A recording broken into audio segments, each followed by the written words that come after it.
Welcome! If you want to activate Google Assistant option into VIVO V20 SE, first of all need to open Google application, this one. Then on the bottom we got options and click more option on the right corner bottom.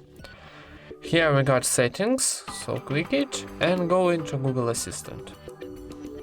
Then scroll down and find general option, this one. And now need to tap here to turn on. Confirm operation by tapping turn on one more time. And that's it. Now we activate our Google Assistant. Thank you for watching, leave thumbs ups and subscribe to our channel.